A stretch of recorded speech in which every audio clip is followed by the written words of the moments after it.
All right, everybody, welcome back to another episode of What in the World podcast. Again, on a Sunday and somewhat on time this week. Look at us, we're getting better. 6:08 on a Sunday. Y'all are welcome. We're here. doing it.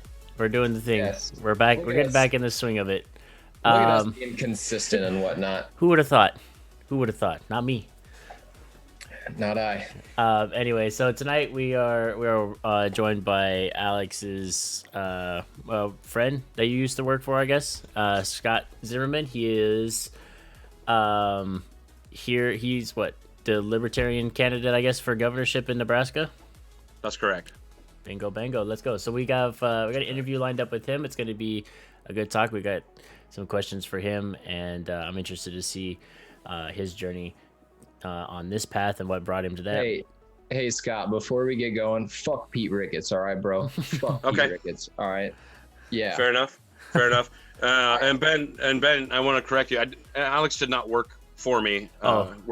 Alex worked with me. Oh, worked with you. Well, Okay. Well, I was technically the boss. I was technically the boss. Yeah. I was the one that who was on the line if stuff didn't go the way it was supposed to. But the reality of the situation is that's not how I run a team. gotcha. So Very true. Fair enough. I can 1,000% attest to that. We did work together, but he was technically my boss. So, but I will say, sorry, I don't want to derail everything before we really get going here.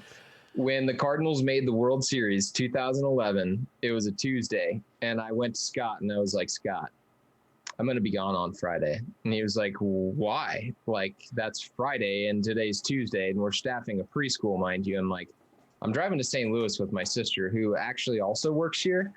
And we're going to the World Series. And he was like, I can't even tell you no, can I? And I was like, I mean, you can, but I'm still going. And he was like, all right, I guess you're going. Like, true story.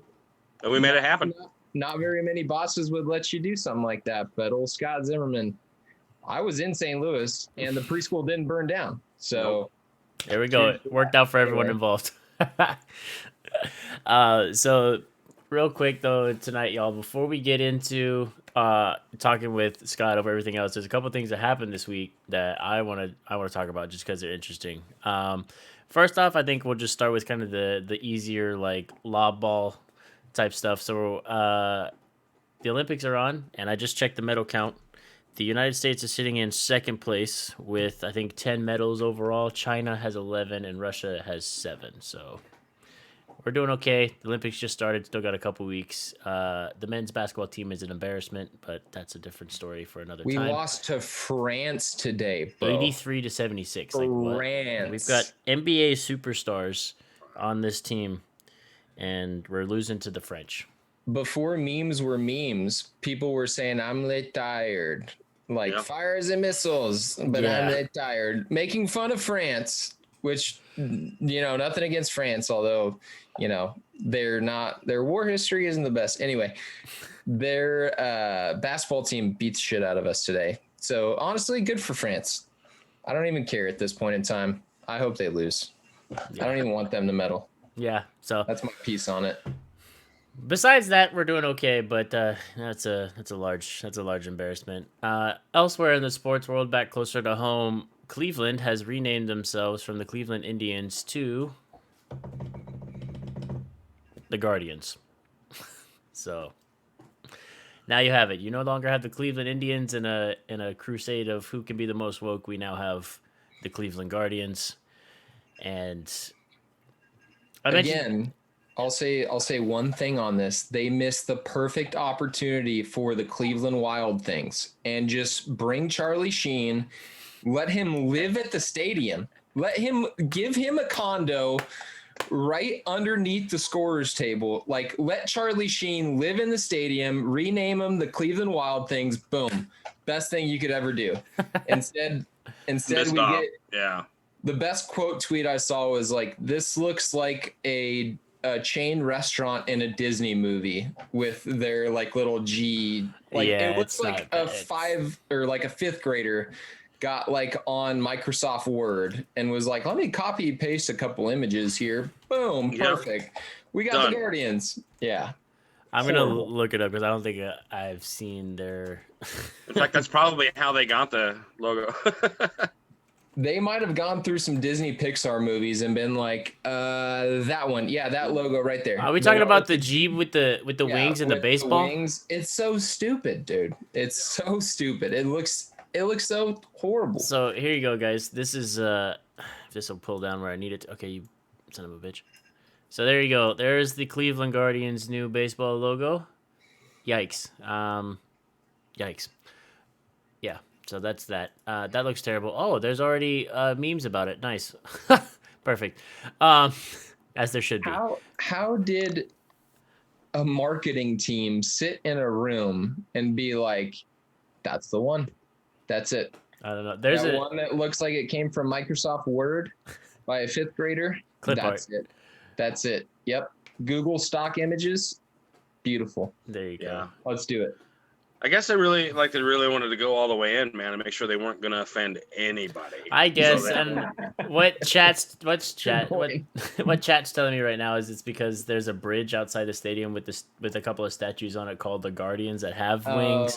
So they kind of named it like after that. Like, I don't know. The one thing I said on this a few days ago when it first came out, I was like, I get on one side of the coin, I get why we renamed it because we don't want to offend anybody or offend Native Americans with, the fact that their sports team is named the Indians or whatever. My thing with that is, why don't we stop having white people crusade for things like this when it, in all honesty, doesn't matter? For example, the Chiefs, when all of this was first coming about with the Washington football team, I read a couple of articles from like the Kansas City Star and some people in Kansas City where they interviewed some Native American people that live close to it, and they were like, we don't care that the team is named the Chiefs. That doesn't bother us. What offends us is when white people or people in general wear like the traditional like war chief headdress to the stadium, because that has meaning for them. That has a very significant meaning for Native American people, and they were like, as long as if you can get people to stop doing that, and I think they ended up mentioning something about the tomahawk chop as well. They're like, other than that, like, we don't care that your team's named the Chiefs. Honestly, we kind of like it because it gives us like something to like hold on to or be like, hey, look, at least they're kind of recognizing us in a way. But for me, the thing is just like, if like the Native American people, and I don't know the situation in Cleveland, if some Native American people around Cleveland were like, yeah, you should change your name, then that's fine. Change your name at their behest. But from what I understand, I haven't heard anything like that, and it was just a bunch of white people that got together and like, we are offended for Native Americans that your name is the Indians or the Redskins or whatever else. Change it. And it's just like, why don't we just let the people who this would directly affect, why don't let them have a voice and see if it actually offends them or not? So I don't know. That's just my thoughts on that whole. Point me to a group of Native American individuals that have an issue with the Indians or the Chiefs or the Redskins or any of them, and if they feel that that's offensive towards their culture, then let's have the conversation about changing it. But and again, it was PragerU is the video that I'm going to recite. So largely, predominantly right-wing Instagram source. I think they have Facebook and everything else. But they interviewed they went to Native American conventions, like cultural conventions of Native Americans. And they're like, no, like all the things that you said, Ben, like maybe the headdress isn't so, PC because like that really does mean something within our cultural community. And we don't really love to see that like at a football game, 1,000%, 100% behind it. But to change it from the Indians to the Guardians, like I just don't see how many Native American people really would have been offended by a name like the Cleveland Indians. The one that I could see being the most offensive was Washington when they were the Redskins. Yeah, that one. There should have been some royalties associated with that. Yeah. Amen. Yes. Yeah. So. Yeah, I mean they're profiting off that, and the thing with the So I got to be mindful because I am running for public office, and I also am a comedian. So I go back and forth, right? So I'm pretty opinionated. But I think one of the challenges you guys have both touched on it is the woke culture. This culture of, for lack of a better term, white people. They're not all white, but generally they are offended for everyone. And their mission now is to make everything as vanilla as possible. And they just go around and they attack these different targets. And it's interesting to watch it kind of domino effect. And we knew it was going to happen. We knew there was going to be some pressure after the Redskins changed their name. And I don't know. I don't keep up with a lot of the news. I love to watch football. I love to stay into it, but I'm not super into like following all the stats and all the news. But has Washington even come up with a new name to replace it, or are they still Washington the football team? They're still Washington football team as of right now. I think they said something along the lines of like, give us a year to figure it out. So maybe by the time the NFL season rolls around this year, they'll have a name to announce. Sure. You know what that tells me? That tells me the Redskins are really putting some serious time and money into an actual logo that's designable. Yeah. So they don't have to deal with what's going on with the Guardians or dealing with their fifth It was graders. just so, and that was just so abrupt, like out of nowhere. It just got the ESPN notification the other day, and I was like, what the hell? Like what? And it just popped up, like, because I hadn't heard anything through any social media chains or anything like that where it was like, oh, the Cleveland Indians are going to change their name. And we're like halfway through the season, like over halfway through the season. Yeah. And they're just like, and it's like, okay. Wait, what? So I don't know. It's weird. I'm just, like I said, my biggest thing with this, I'm just tired of people. I'm going to say white people, but in even broader, just people in general who don't have a dog in the fight of whatever it is, trying to be a friend to everyone and an ally and be like, I'm here for you. I'm crusading for this for you. While meanwhile they're over here like, we don't give a fuck. Yeah. So. Well, it's. I'm trying to.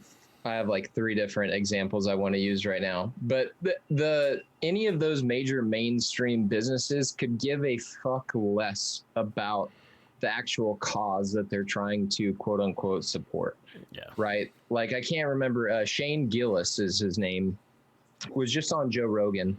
He had a podcast going that like he said he had an average of like 500 people listening to it, week in, week out. And he was using terms such as like gay to describe unfortunate events and like the word retarded to describe someone who maybe wasn't thinking the most clearly, which, is offensive to each different, type of person, and understandably so.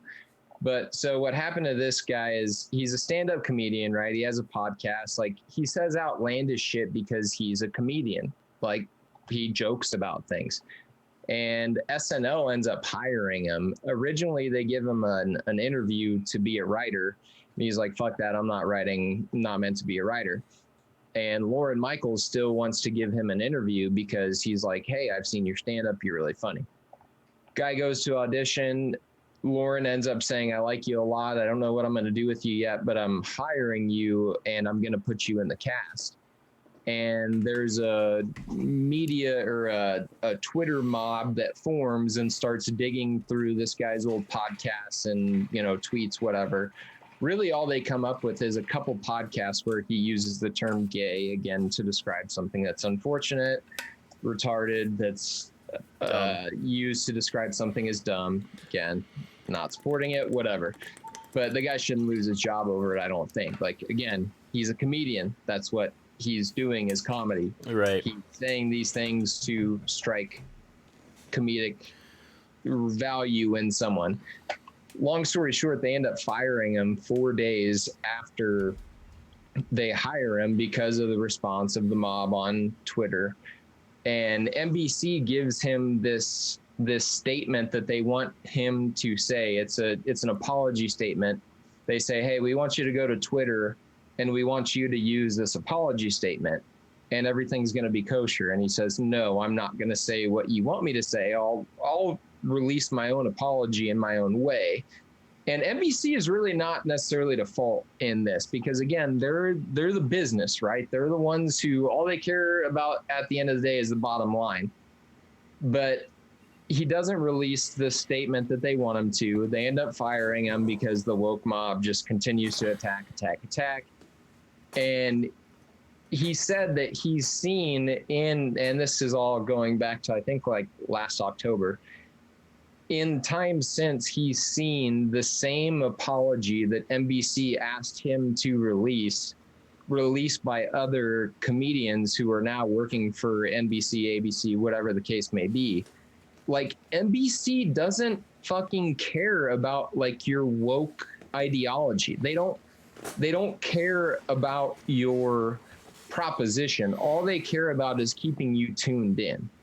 So to manipulate yourself into believing that by attacking these people, you're actually going at the root of something evil, like, you're deceiving yourself on both ends. Like, NBC doesn't fucking care. All they care about is making money. And yeah, they're going to respond to your Twitter storm mob and do what they want you to do. But it's not because they care about your cause. It's because they care about keeping you tuned in. Yeah. And it's just insane in this day and age that we live in that people actually believe that they're achieving a common good by stirring up these Twitter mobs. Like, it's insane to me. Yeah, and what's nuts about that, to me, is that these words that he said, and we could talk a little bit more about that if you're into it, because I have some theories on that concept. But words that he's used in the past on an entirely unrelated platform, and now his new employer basically is asking him to make an apology for something he's done on a completely different platform. Those two should never touch each other. That's an entirely different world. It's not like he got up there and used those words on Saturday Night Live. Right. I could see that's their brand, that's their image, but this is something. You know what happened to freedom of speech? You know, and I come back to that First Amendment. You know, yeah, the words should be chosen a little bit more intentional. You should be mindful of your audience, and you should be mindful of who you're talking to. But again, when I say that, then you look at, okay, so maybe his podcast audience, he was being mindful of it, and they're responsive to that kind of language. That's what riles them up. You know, you look at somebody like Andrew Dice Clay. You know what I mean? Like, that guy was like the most offensive person, but he had a niche, he had a platform, and he had an audience, and he could get away with saying virtually whatever he wanted. So George Carlin, Richard Pryor, yeah, any of the comedians that you think about, like, that has been a sacred niche because they are talking shit. Like, they are saying outlandish things that they're not supposed to say for comedic value. That doesn't make them a bad person. That makes them a comedian. They're not up there to spit facts at you. You're not going to a knowledge seminar. You're going to a show, a comedic show to make you laugh. And if you don't like the comedy, completely fine. You don't have to go. You don't have to support it. You don't have to buy the ticket. You can hate it and pretend it doesn't exist and not pay any attention to it whatsoever. But to try to completely ruin someone's life, this dude's family was getting death threats online because they had, you know, family members who had Down syndrome or had any of the intellectual inabilities. Again, this dude's podcast reached 500 people. Like, we don't even scratch 500 people on this podcast whatsoever. But again, if someone is asking us questions, or if we're speaking to a specific person who talks to us all the time and striking comedic value with that person, that doesn't mean every word we say should be held under a microscope. And we reach a fraction of those people. Yeah.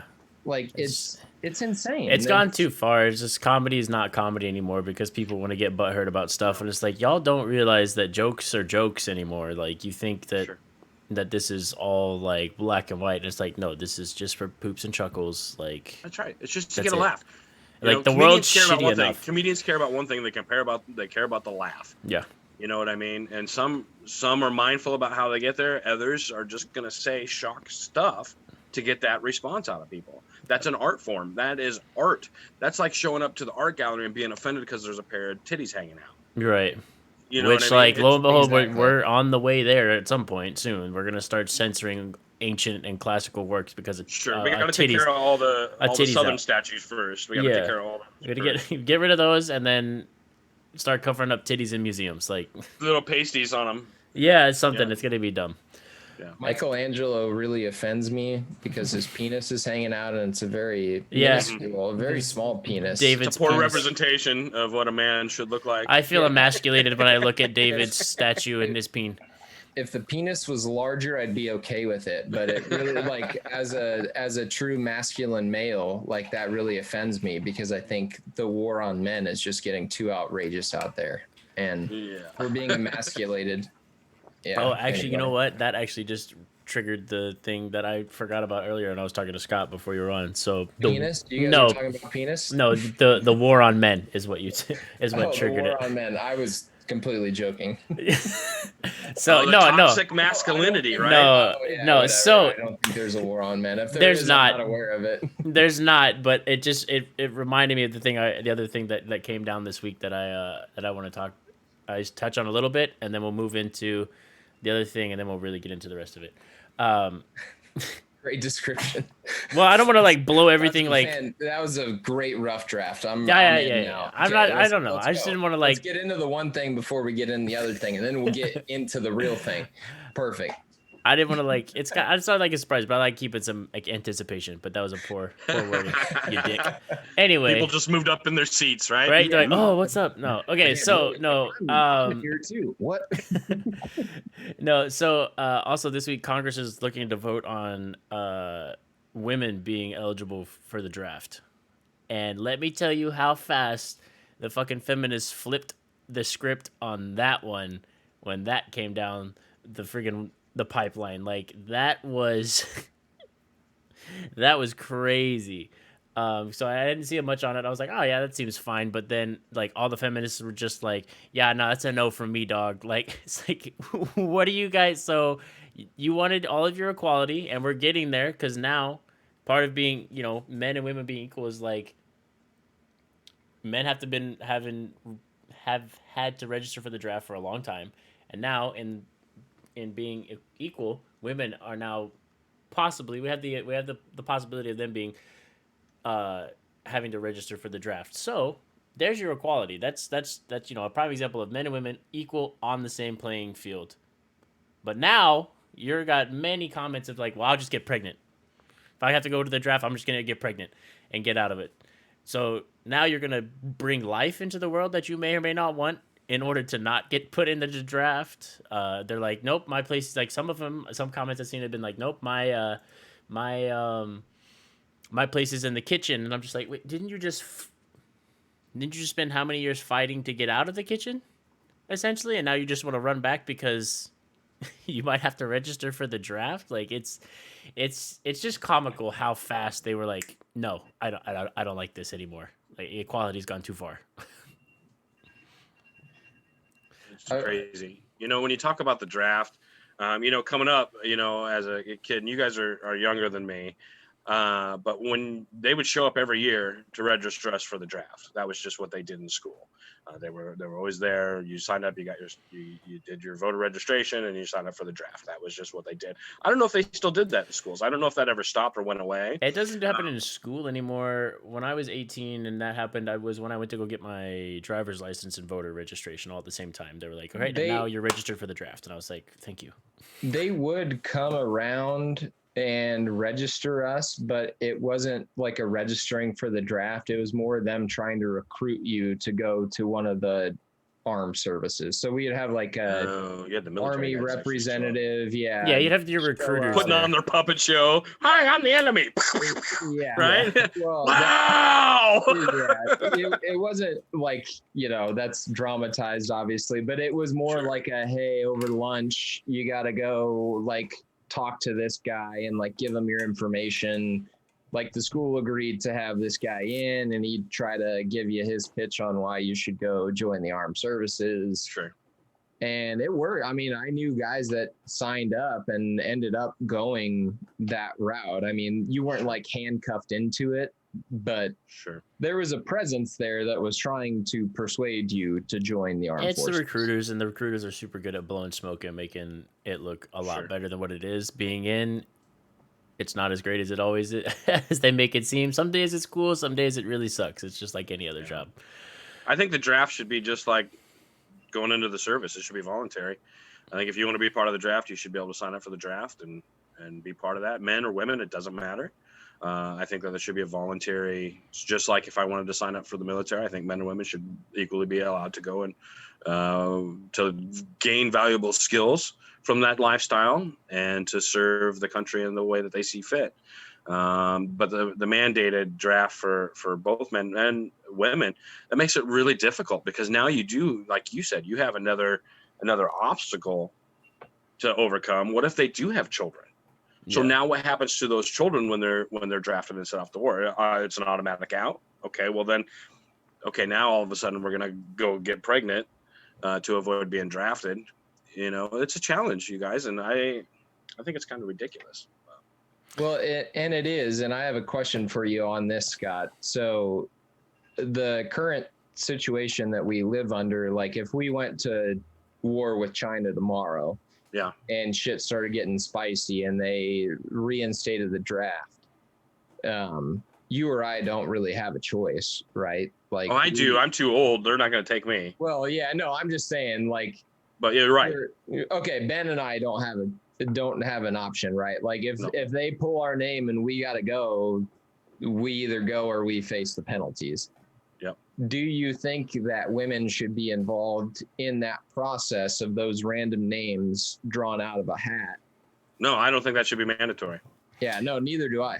So I think there should be a volunteer service. I think if women want to be part of that draft, they should be able to voluntarily sign up to be part of that draft. So for me, like the draft is like it was left over from like the world wars when like they needed bodies, right? And rather than going the way that Israel and a lot of other countries go, where you have mandatory service for your citizens versus fully volunteer, we thought that the draft was a good middle ground for that, just in case we needed bodies. In today's day and age, I feel that the draft is probably not a great way because I feel like it's an antiquated system a little bit. We've moved past that. I feel like there's still enough people in the United States that'll voluntarily serve and want to serve, and those are the people that go to the recruiting offices day in and day out and sign up. And there's enough of a percentage of people that do that we're good. Bodies wise for the military. And it's an antiquated system, but it could still happen, right? Yeah, it can still happen, like 100%. Like like you said, if we were to pop off on another like huge war right now, and for some reason we just started losing bodies left and right, then they could initiate the draft 1,000%, and people are just going to get pulled. Yeah, and I don't think women should be a part of that first initial poll. I mean, if they want to go, again, by all means, like, yeah, come on, let's go. But like, I don't want my sisters or my mom's, probably in a different age class, or like my brother's wife is a good example, like younger mom of 3. Like, I don't love the fact that my brother's name would be in that pool, but I would way rather have my brother's name be in that pool than his wife's name, 1,000%. Right. Yeah. It's so you get into that. We have an equal playing field and we want everyone to be equal, which I agree with 1,000%. But at a certain point in time, we have to recognize that there are certain facets of gender that do play a role in decision making. Yeah. Well, and even getting who's going to go fight the war overseas and who's going to stay home and take care of the kids. Yeah. Well, even getting outside of that, my problem with the draft is that if we had to enact that, you're going to pull people that don't want to go, and they're not going to put the effort into it that is going to be required of them to fight a war or even be in. So at that point now, if they they do that, they don't want to be there or anything like that, then you got to disqualify them for whatever reason that they get disqualified through boot camp for, because they're going to go to boot camp. Now we've just wasted money. even Time, outside money, of and that, you resources. wasted time, money, and resources on somebody who just did what they could. You know, they went and signed up for the draft, but then they did everything they could to get out of like being in the service.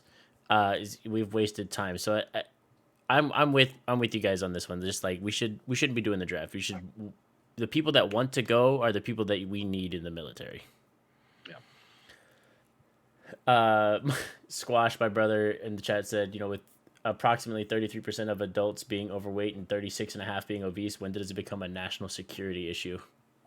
Based on that fact, because they're not gonna. It becomes a health risk, and for them going to boot camp, and then even like afterwards, like they may not make it. B, they may just die in boot camp because they're not in any type of shape to go, or anything like that. So, Sure. Honestly, we have enough break glass in case of war type individuals, like Jocko Willink type individuals, that I'm not worried about it. yeah. Like, I'm not worried about, like, the 33% can stay behind, and I would still put us up against a lot of the other countries in the nation. I'll say this though. Just we're gonna go down that little rabbit hole for just a second. So for the past, you know, decade or so, we've been fighting over in the desert, right? So if this is the analogy I got given the other day by somebody. So if you want to look at the military, or at least America's military, the big players in the world as a baseball team. So you got the major leagues, which is like us, China, Russia, whatever, and then the farm system, right? So America for the past decade and some change has been a major league baseball team beaten up on a single A farm team over in the desert. That's been our opponent for a while. So it's not that we haven't gotten, I wouldn't say weak, but we've gotten perhaps a little bit used to fighting that type of opponent. So if something were to happen now where we need to go, you know, where we to actually fight Russia or fight China, I'm not going to say that we're going to get smoked, because we're not going to get smoked, but it's going to be a lot tougher of a fight than what it needs to be, because we haven't advanced technologically and fast enough, because we haven't had a need to, based off the opponent that we've been fighting. So with China, you know, doing all their stuff, and it's going to be a fight on their turf. Like obviously we're not going to fight that fight for the most part here. So they're going to have, you know, it's going to be a logistics issue for us as well, because they're going to have resources closer to home. Whereas, you know, if we have to fight China, we're going to be relying on supply lines from the continental United States through the Pacific again for us to fight. So there's a lot that needs to happen in the next few years for us to get back to an even greater, you know, fighting force, to where we are, you know, ready to go at a moment's notice. But we're, you know, for things going on without, you know, saying anything that I'm not supposed to say, you can always Google stuff. There's plenty of stuff on Google. But you know, we're starting to get ramped back up to a point where things are gonna change, and we're gonna get back to being a more forcible force. You know, something to be feared again, rather than, you know, Sure. a second tier. You know, player. the reality of the situation, you guys, is that as a nation, we spend $15 billion more than all of the other countries combined in the world on our military. Okay, on our defense budget. That's right there is the ultimate flex, is just knowing that we have put so much into it. We shouldn't need the draft. Yeah, we have a budget, and we are using it to dominate the world. I don't know where they're using it, because I'm not seeing any of that money. No, me either. My paycheck is small. Sure. Anyway, but yeah, no, we do spend quite a bit on that, and we're gonna continue to spend a lot of money on that. $780 billion. $780 billion. It's crazy. Yeah. So the last thing I want to talk about before we really get into Scott's like journey through coming up for governorship or running for governor in Nebraska is we're going to switch over to a little bit of like the nerd side of me and talk about Activision Blizzard is being sued by the state of California over allegations of a frat boy culture and rampant like sexual harassment in their offices. So the highlights of this basically go like this: like the males of Activision Blizzard in that office continuously sexually harassed the female employees all the time. They had things. I don't remember exactly what they called them, but basically they had days where all the males would just get like drunk as shit and go around to the cubicles of the female employees and basically just harass them all day, kind of like some kind of like twisted bar crawl. There's multiple occasions where the male employees, and these are all just the allegations that are coming out. The male employees would just screw off work for the day and play video games in the office, and have the female employees do all the work while they're over there just drinking and playing video games. There's been allegations of a pay gap as well between the male and female employees, and just general sexual harassment and sexual assault stuff. There's been, at least if I remember right from the stuff that I'd seen, at least 3 women that have worked there at one point have committed suicide during their time working for them. One of them, I think, was pretty recent, and it was while she was on like a work trip with one of the male employees. It was like him and her. They're on the work trip, and she ended up committing suicide while on the work trip. Details about that I'm not super sure of, but there's the possibility that it was related to all that kind of stuff going on, or it could have been a bunch of a combination of things. But I'm sure that didn't help anything at all either. So California has said enough is enough, and we're gonna probe into this and go on with that. Activision Blizzard has obviously denied all of these allegations. Like, nope, we don't do that. We don't let that happen. Blah blah blah. They said 20% of that workforce for Activision Blizzard is women, and this comes from the suit that was filed in LA on Tuesday. So this is very recent. They say that 20% of the workforce is women, and Activision Blizzard assigns those women, and in particular women of color, to a lower paid and lower opportunity levels with lower starting pay for similar work as their male counterparts. So that's one of the things that's going on with the pay gap. They're accused, like I said, accusing them of fostering a pervasive frat boy workplace culture in the office. They've been said that male employees are said to drink copious amounts of alcohol and make their way through the cubicles and often engage in inappropriate behavior. So what I just said.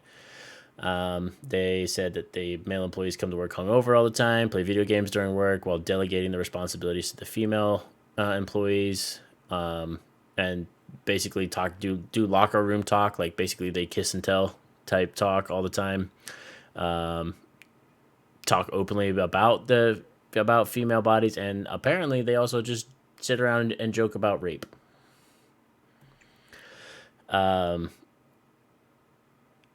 Yep, here it is. Here's the one thing. The lawsuit also cites one particular incident and where a female employee who was already subjected to intense sexual harassment at the company committed suicide during a work trip with the male supervisor, who allegedly brought inappropriate sexual items with him on the trip. So there's some more details on that. So she went on a work trip with this guy. This dude is bringing wildly inappropriate toys on a work trip with a female coworker, and she had, unfortunately, had decided that enough was enough and took her own life on that. So the Activision Blizzard spokesperson has sent the following statement in response to these allegations. I'm not going to read the whole thing because it is quite a bit, but I'm going to hit the highlights on it. They said, "We value diversity and strive to foster a workplace that offers inclusivity for everyone. There is no place in our company or industry or any industry for sexual misconduct or harassment of any kind. We take every allegation seriously and investigate all claims. In cases related to misconduct, action was taken to address the issue." That's the opening paragraph of their rebuttal, and they went into more of it. It was a very corporate response. Here's the hardest part about all of this, right? Is you want to take all of this at face value and believe that it's all 100% true, right?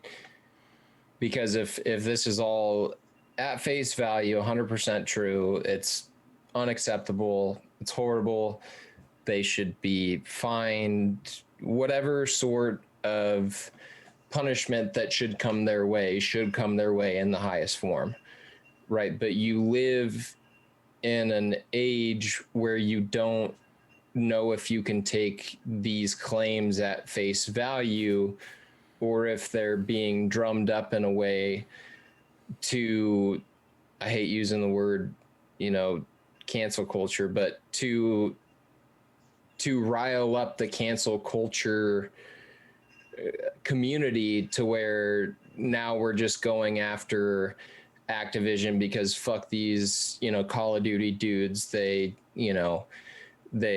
live in this place of workplace harassment and, they're just douchebag frat boys and we don't like them. So we should go after them and make all these accusations. Right. I'm not saying it's true or it's false because I don't know any of the details behind it. And again, if it's all true at face value, then they should get all the punishment they have coming their way. But you live in an age where you don't know what you can take at face value and what's being spun to rile up a certain community. Yeah. No, I get what you're saying. As somebody who's like, I guess, into like the gaming side of the community a little bit, like more so than you, and that's not a dig at you or anything. It's just like No. That's just part of my life, and being on Twitch. Rampant like misogyny and shit like that is not uncommon in the gaming sphere of things.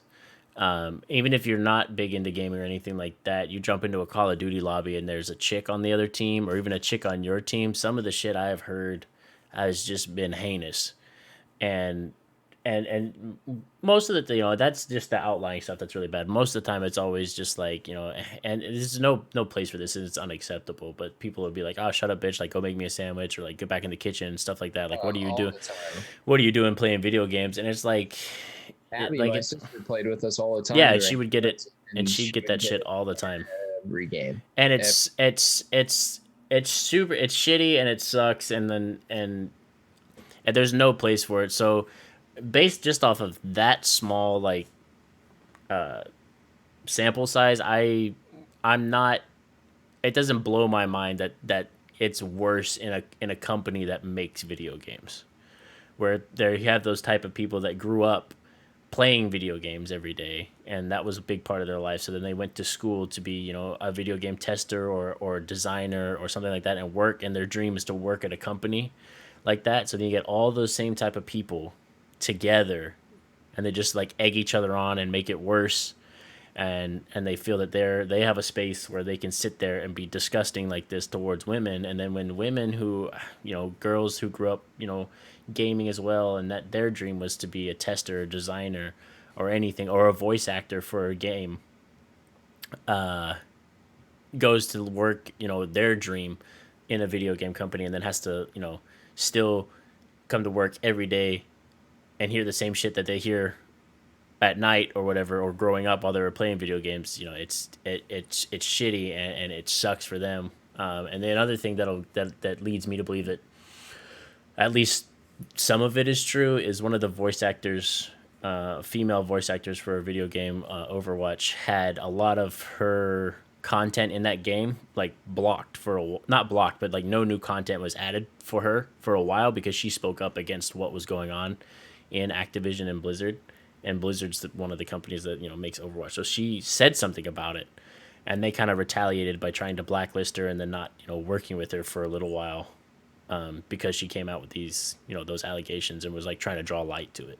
So it's not that far out of the scope of my mind that kind of shit is happening. I'm not a big fan of California as a state, but at least they're taking this seriously and trying to do something about it to change at least workplace culture. So I don't know. I'll be interested to see how this investigation and lawsuit pans out. I mean, it was only filed Tuesday of last week, so we'll see what happens over the coming days. It's interesting, and my big takeaway from this is the mental health crisis in our country. These people were in a situation that was poor. Obviously, they felt that they were mistreated and they were and they felt that their only option was suicide, the final solution. I think it's important for people to know that you're not alone out there. You know, you can always call the suicide prevention hotline, 800-273-8255. Memorize that number. Even in your darkest hours, there's somebody there that can talk to you and help you sort through some of these challenges. Now, to be said about the culture, I can't speak about the culture of the company. I can't. I wasn't there. I haven't been part of that. You know, the reality of the situation is we have my first thought when you brought up this headline was just a bunch of nerds standing around going, boobs. You know what I mean? That's my first thought. But now the more I think about it, you know, gaming culture is such a big part of our society. These are people that have grown up entrenched in a culture, like you guys said, of that misogyny, that oh, you're a girl playing, you can't play video games because XYZ, that kind of stuff. It's a picture on a greater issue. Is suing and putting a company out of business the answer to that? I don't think so. In my opinion, I think it's nice to bring it to light, and I think that the company should be held accountable to the action of its employees. But you know, down the road, you guys, I'm a conspiracy theorist. I wouldn't be surprised to find out if like Nintendo wasn't in on this. You know, you know, they're tired of competing with those video gamers. You know, let's get them out of business, get them out of the way. But it's got to be hard, and I feel for you, women out there that are part of that community. You just want to enjoy nice things, and unfortunately, there's dudes out there that just can't handle being nice. And their fragile masculinity requires them to flex up and push other people away and push people down through derogatory terms, and it's unfortunate that we're seeing this. I would prefer to see this handled as a private matter. I don't think the state needs to be involved in it, but that's just my opinion on that. I can see, you know, if there's not a legal team that's willing to take it up, then by all means, then the state legal team should have the responsibility. The government has the responsibility to protect the rights of citizens. That's ultimately what they stand for. So if people are bringing enough complaints to the government, of course they have an obligation to look into it and dig deeper. So I think the only reason that maybe it got as far as the state superior court is because it was brought up enough, and they felt that it didn't get addressed like it needed to. Okay. And they were like, well, this if it's not going to get addressed in house like we desire it to, or how we think it should be, then maybe the state needs to get involved. I don't know. I'll have to do some more digging into it. Like I said, I'll be interested to see what comes to light during this this suit and what goes on. I think one of my questions for Scott later is going to kind of tap back into this, at least the point that I want to make on this, whether or not I wish we lived in a society where it wasn't at least so prevalent that what we were told wasn't really the whole story that was going on. Like, I wish we could just look at this at face value and be like, yeah, we should believe these women because this is bullshit and they're being treated unfairly. Yeah. But unfortunately, we live in a world where everything is politicized. Everything is used to fit some narrative or another. And that matters more than the truth. So I'll leave it there for now. All right. So that's pretty much everything that I guess news-wise that happened this week that I wanted to talk about. So now we're gonna transition, and we're gonna talk with Scott here about, you know, him going up for governorship of Nebraska. You know, why he wanted to do that. You know, what his journey through that, and we'll go from there. So Scott, I'm gonna turn it over to you. Do a little, like, you know, introduction for yourself, and go from there, and then we'll hit you with some questions here in a little bit. Sure. Turn on the political face. All yeah. Right. And 3, 2, 1. Mr. Zimmerman, live. Hi, everybody. I'm Scott Zimmerman. I'm running for governor of Nebraska because Nebraska deserves better. I've seen this state get left behind time and time again by the decision-making processes of our leaders, in particular people that live in the governor's mansion in charge of the state. And it's frustrating to me to watch the youth, the younger generation, leave our state at massive rates and not return. Like, I get it. I get wanting to spread your wings and go experience it in the city, but people used to return. They used to come back, and they're not coming back because the opportunities aren't here. So as governor, my focus is really going to be on creating an environment and in which that Nebraska becomes a leader and an innovator in a variety of industries, that we have the diverse population to become leaders. And we've got the agriculture, we've got the tech side, we've got the finance and the commerce side. We have the opportunities here. We're just not maximizing our experience. So again, running for governor, it's something somebody had to do, so it might as well be me. All right. Fair enough. Well said. Well said. Okay, when do we vote? So the election, so I started early, you guys. I don't have, I'm running as a Libertarian. I'm a Libertarian candidate for governor. And this is not the first time you've ran, correct? This is not the first time I've run for political office. No, I've run for school board in the past. I was lieutenant governor candidate in 2014. So this is not my first rodeo.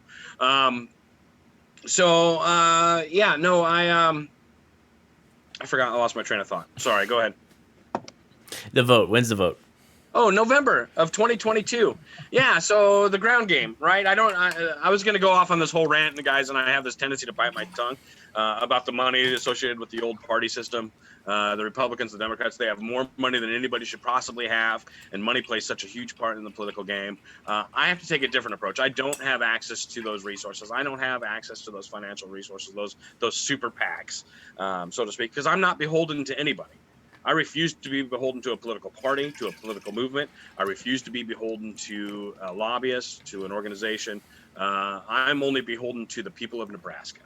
That is my responsibility as your governor, would be to represent you in a professional and a compassionate and an integral manner. Those are the ways. That's what I'm looking for.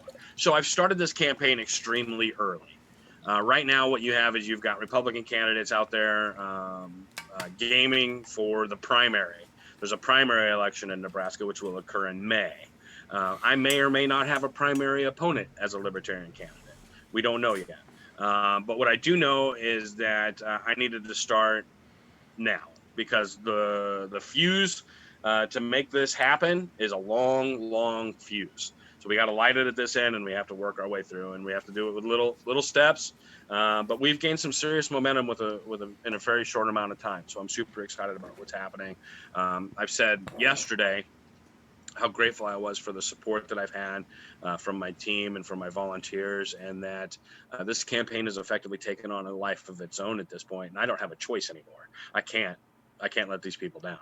So great. How many years has Pete Ricketts been the governor? So he's a 2-term governor, so 8 years. Okay. Yeah. So, and I apologize for my incompetence. Is it like the presidential election but he can keep going, right? No, and so he can't run again. He's so Ricketts is done. Yeah, there's some workaround. He's not running again. That's basically what we know, that he will not be the Republican candidate. It's my understanding that he is not eligible to run again. Now, we do have a Republican, Dave Heineman, that somehow is eligible to run again. He served as a term and a half as governor, and then because he stepped up and relieved a position. So he is eligible for one more term. He may be the Republican. We don't know who the Republican nominee is going to be. They have several candidates. The Democrats are keeping their cards pretty close to their chest, so we don't really know who is their front runner, who's their favorite. Heck, we don't even really know who's officially running just yet. We won't know these things until December, when the filing starts opening, and then so a lot of people talk. A lot of people say, hey, I'm going to run for governor, I'm going to be on the ballot. But then when the time comes to put up or shut up, because it does cost money to be in these elections, ladies and gentlemen, you have to pay an entry fee to even be part of the election process. So whether or not you're in a position or willing to pay that $1,000 or $2,000 to be part of the process, that would change some people's way as well. And then ballot access is always a big concern. Things like the Green Party and the Legal Marijuana Now Party. Legal Marijuana Now Party does have officially ballot access in the state of Nebraska. I don't know if they're going to put a candidate up. But so right now it's virtually anybody's game. I do know that I've seen the Republicans actively out cutting each other's throats right now. So that's the way the game works, right? That's the way the game works. We do have one question out of the chat already. They want to know, what does trying to get a campaign off the ground without the same funding look like?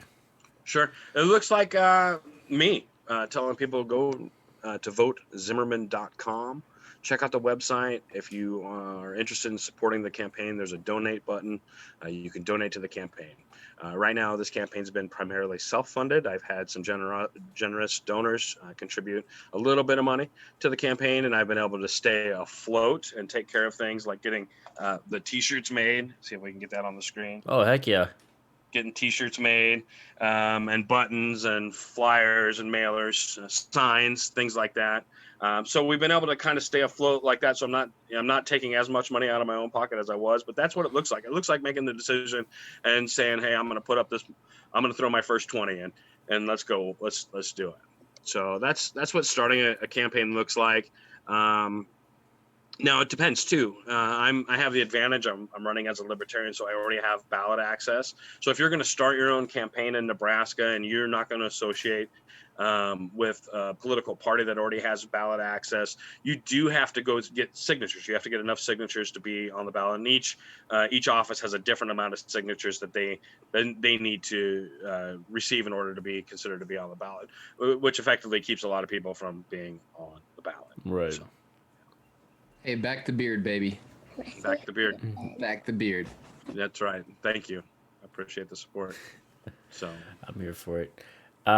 So while Alex is distracted with Reagan, what was the thing that tripped it for you whenever you first decided that, yes, I'm gonna run for lieutenant governor and now governor? What was what the one thing or things that was all right, now it's my turn to get in there and try and do something?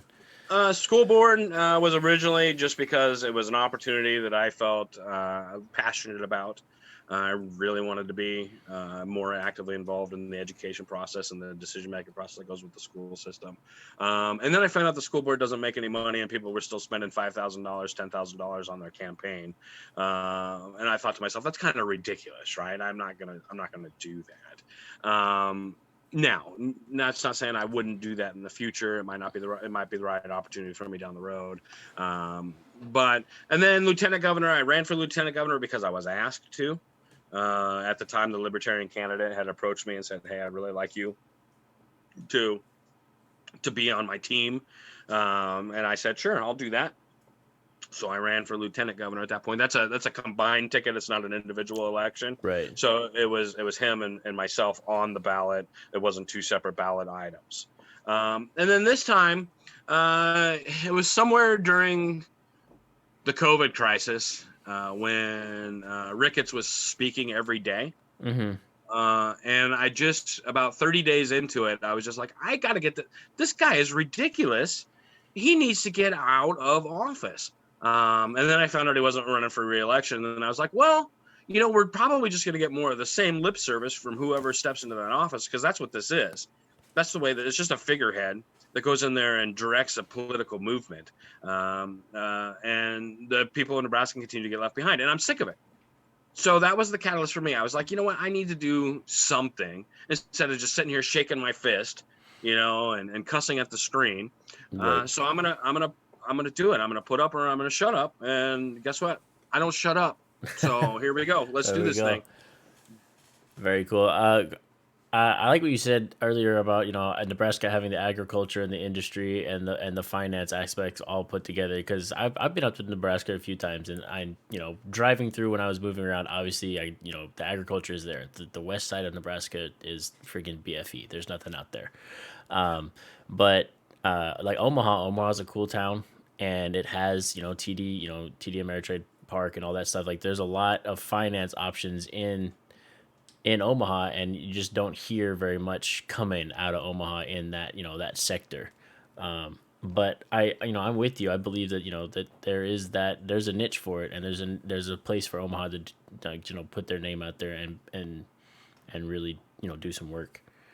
Yeah. So there's a lot of untapped potential, I feel like, in Nebraska.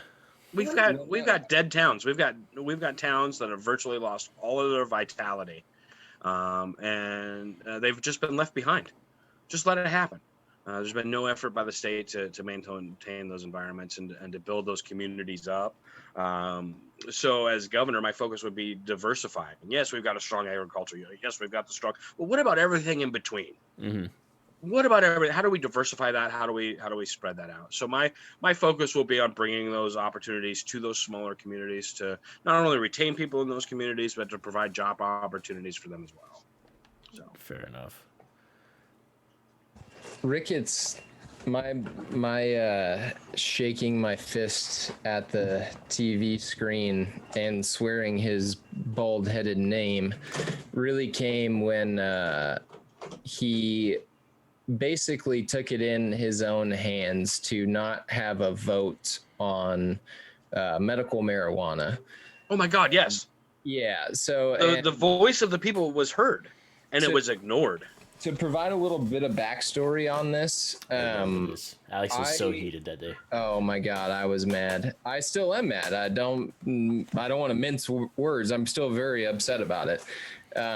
Because one of my friends, when I first moved to Omaha, started going to house parties when I was 21, 2021. And one of my friends that I met 10 years ago back then, her aunt was one of the ones leading the charge for all the petitions that were signed. I live in the Benson area, kind of an eclectic area, like north central Omaha. A lot of diversity here. And so it was very common to see people asking other citizens to sign petitions to get medical marijuana just on the ballot. We're not voting on it being passed. We're nothing, just for it to be on the ballot.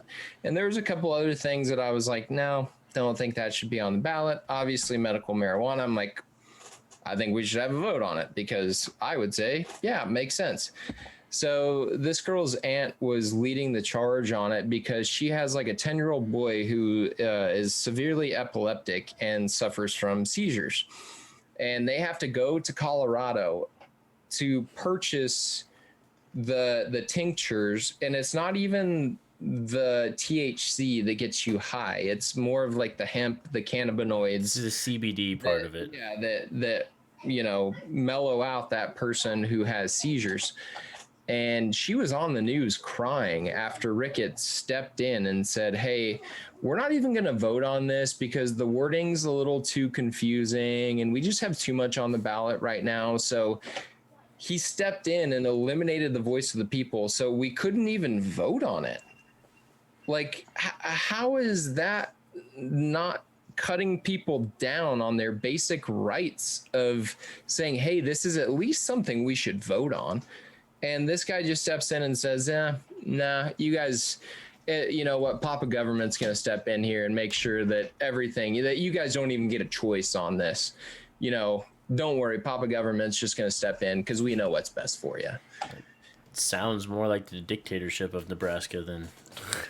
And that's what's happened for decades here in Nebraska. That's exactly what we've seen. We've seen leaders push their moral and ethical and political philosophies on the direction of our society. And, Ricketts clearly has an agenda against marijuana. He said marijuana will kill your children, folks. 0% proof of that. Maybe if a ton of it falls on your kid, maybe. That's the only way marijuana is killing anybody is if a friggin' bale of it crushes someone to death. There's a state-funded commercial right now that will come on your TV about its two parents, and I empathize with mental health just as much as anybody else does. I suffer from it. I'm prescribed for it. I get it. And I used just marijuana for a long time to treat those symptoms because I was sad and it made me feel better. Not saying it's right, wrong, or indifferent.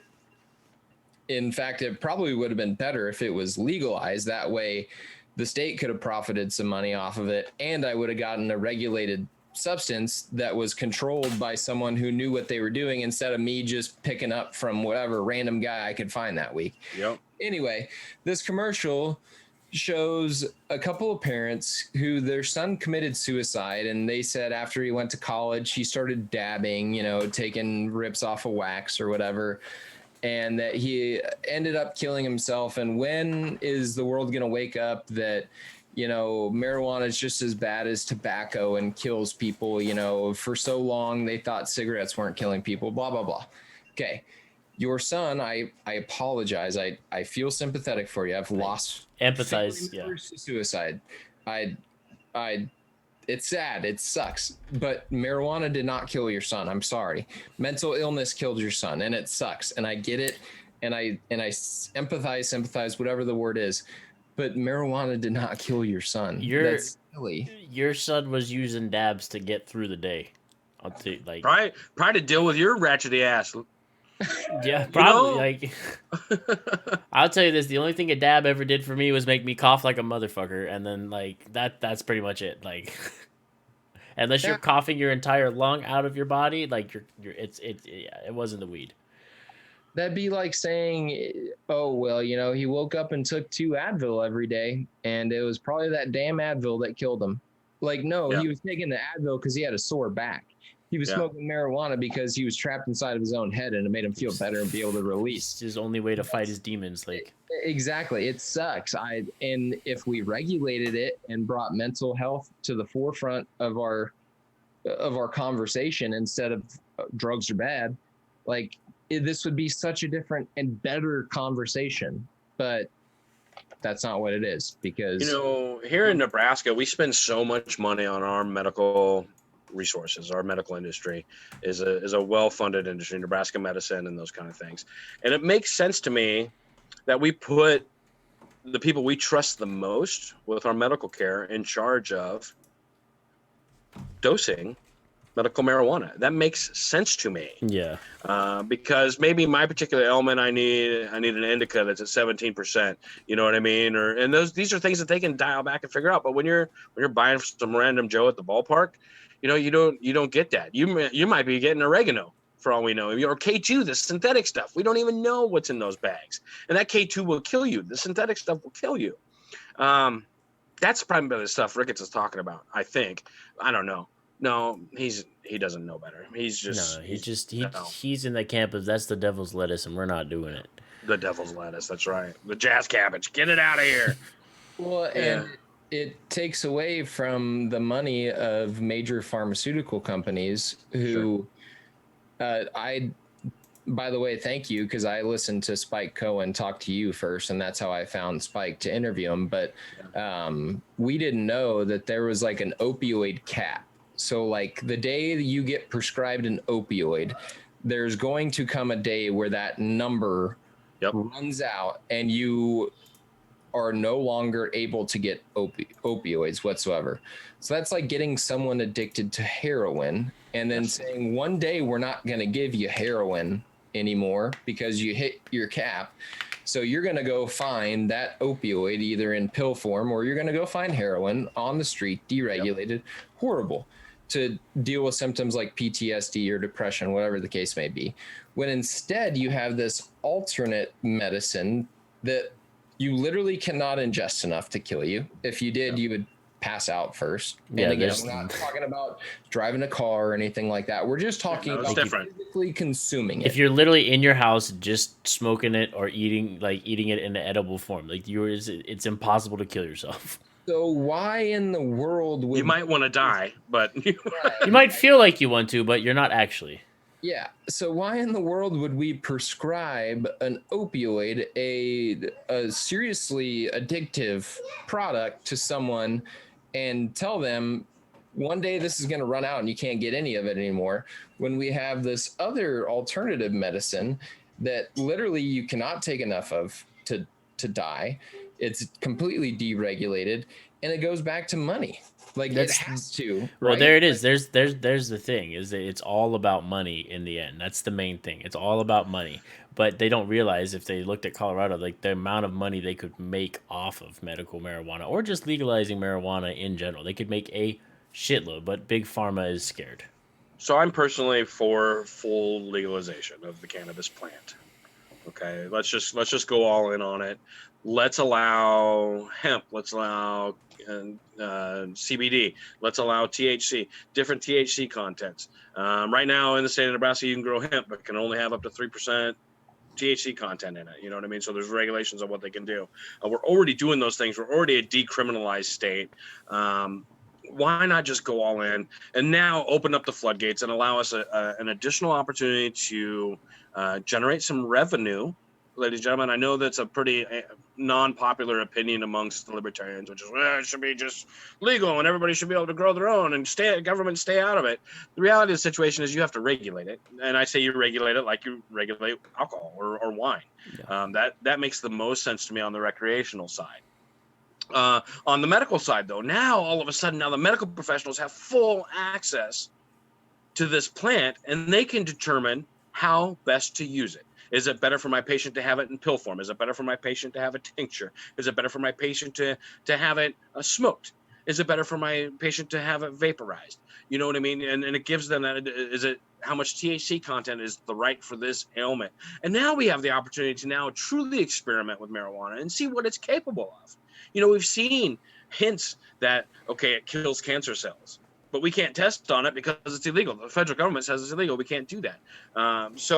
That has to be the real push at the federal level. It's a class 2. It's a class 2 drug, so you have to get it out of that class. And I think originally, again, back to my conspiracy theory mind, originally it was put into place in the class 2 because they didn't want, or whatever class it is, because they didn't want to compete with the pharmaceutical companies. Now we're in a position where pharmaceutical companies are going to be left behind. I mean, what is it? 27 states currently have some form of medical marijuana on file, or is it a higher number than like that. There's a lot. After Colorado and Washington started doing it, everybody else started looking at it and was like, "Oh, Oregon, California, Arizona, Illinois." I heard South Dakota's governor did the same thing. I think Arkansas is in there with it legalized because I remember voting for its legalization when I was like down there. In like 2016, I remember it was on the ballot, and I'm pretty sure it ended up getting passed. So now, as governor, I don't necessarily have the authority to walk in the front day and say, "Okay, here's my magic wand. This is all legal." There's a process to make that happen. But if there's a bill brought to me, I will sign it. If the legislature is drafting a bill, I would encourage it. I would be supportive of that process all along. I could use executive order, I imagine, but I would prefer to hear from the voices of Nebraskans and let them be the deciders in that, not me. Because, again, what I believe to be right for our state is not necessarily the right answer. But the more people I talk to, Alex and Ben and all the people I talk to, they're all saying the same thing, which is, yes, get the government out of that business and let us have access to this medicine. So... and it was a weird, shady situation going on there between the governor and whatever circumstances was going on to squash that. They said it was a multi-issue ballot issue, and by law they could only do a single issue on the ballot, something like that. Yeah, there was some loophole that they used. Yeah. That's crazy. Yeah. We got another question for you. So outside of the stuff that we've already talked about, you wanting to accomplish as governor, like what else are some of the main things that you want to accomplish as governor? You know, it's a pretty big plan. You guys, I want to. This is where the politician comes in again. I want to reduce Nebraska's dependency on tax revenue in our state by shrinking the size and scope of our overall government processes and administration, by streamlining processes and putting the right people in the right places. Instead of needing a team of 5 individuals, I should be able to do a team of 1 or 2, those kind of things. I will then remove any antiquated taxes that are in our system right now, any antiquated taxes that have no purpose in our system, based on the restructuring and reorganization of the Nebraska government to reduce the size and scope of their involvement. their need for tax revenue. And then I'm going to turn around and I'm going to replace antiquated income tax and property tax systems with a more comprehensive voluntary tax system that is somewhat cumbersome. So it will take a long time to transition to that, but I will set the ball in motion to move in that direction to reduce and eliminate the state's income tax and property taxes. So that's a big area of opportunity for me. I would love to see Nebraska step up their game in the education world.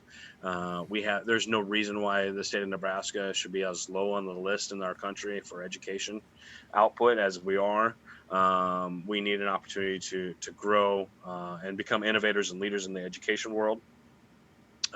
I'll focus on alternative. I don't want to say alternative. Alternative always sounds so bad. Alternate, whatever. Schools programs, charter schools, homeschooling. I want to open up the lanes of opportunity for those types of environments, which currently there are none in Nebraska, where they can be independent from and free from the over cumbersome burden of the government sitting on top of their heads while they try to educate our children. I'll focus on bringing jobs to Nebraska. That's a huge area we have as an opportunity. The University of Nebraska system currently has a monopoly on college education in our state, and we need to open up lanes of opportunity for private post-secondary educations, trade schools, teacher prep college, nurse prep colleges, an opportunity to come to our state and thrive. I believe that action alone will now retain youth in our state because they will be able to stay here and get educated here, and by providing a pool of resources for potential employers that will now motivate those employers to come and set up shop in Nebraska, because if you build them, they will come. If you have the resources, they will come and consume those resources. Nebraskans are known for our work ethic and for our integrity, and people should be able to benefit from that rather than sending our workforce out into the other states out there because they need a better opportunity. Let's keep those people here and bring the opportunities to them. So I'll focus on the job opportunities and creating those. And then I want to really focus on farmer rights, farmer and rancher rights. I want to give them the opportunity to manage their businesses and their property as they see fit. They should be able to conduct business with individuals without the burden of the government. I'm going to cut red tape for these folks, streamline the process, make it easier for them to function and to thrive, and to have a competitive threshold in our agricultural communities. And then finally, one of my dreams as governor of Nebraska is I want to be known as the governor that brings an NFL team to Nebraska. So I will work directly with the NFL and do what I can to. Husker fans, boy. And now I can incentivize the NFL to consider looking at us as an opportunity to expand their league as well. So I think we're ready for it. I think we can handle it. I think there's an opportunity here for us to capitalize. We just approved gambling in our state, so let's capitalize that. I've seen what has happened in other states where a professional football team has relocated and moved in, and it bolsters the economy. It brings everything up in that area. It creates jobs. It creates markets. A lot of money travels to the NFL. These people come. They stay in hotels. They spend money at restaurants. It brings a lot of revenue into the economy. I think it's a no-brainer for us as a state. So. I'd be interested. The Omaha friggin' I don't know what Oilers, just throw it way I don't back. Know. I don't know. The Nebraska Locomotives. I don't know. That's above my pay grade. I wouldn't be able to name the team. That would be up to the NFL to figure out.